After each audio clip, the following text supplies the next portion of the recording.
Over 120 years ago, a French economist by the name of Frederic Bastiat wrote an essay entitled The Law. It contains one of the clearest and most compelling statements of political philosophy that you'll ever find.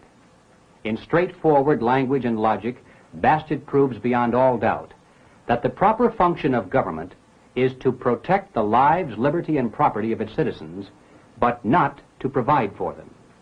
To protect and not to provide. For in order to provide for some, first it must take from others. And once it has been granted the power to take from some and give to others, then it becomes the potential mechanism for what Bastiat called legalized plunder. The control of that mechanism becomes a highly coveted tool by individuals and groups who wish to line their own pockets out of the taxes taken from someone else.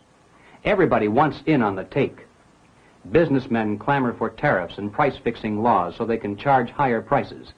And when the consumers discover what's going on, instead of calling for the elimination of all such government favoritism, they merely start demanding that they get theirs too. Labor unions clamor for minimum wage laws.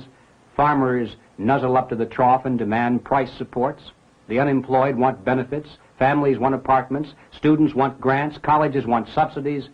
The entire process spirals around and around until finally everybody is plundering everybody.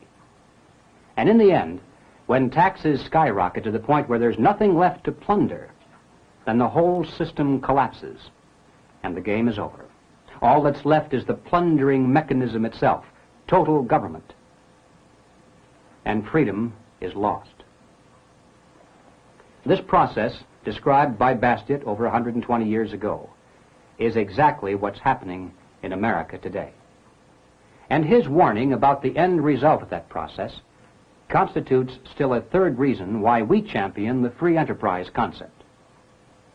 Even if collectivism were not morally wrong, even if it did produce a higher standard of living, we would still oppose it because freedom is more important than prosperity. To resist a tyranny, you must be independent of that tyranny for your subsistence. If the government provides your food, your clothing, your shelter, your education, your job, your medical care, your retirement, then the government controls you most effectively indeed. If that government should ever become tyrannical, and they have a way of doing that in history, then you've had it, my friends.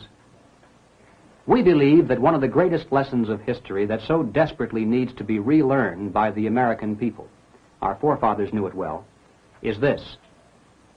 Any time a government is powerful enough to give the people everything they want, it is also powerful enough to take from the people everything they've got. You cannot have one without the other. Well, let's turn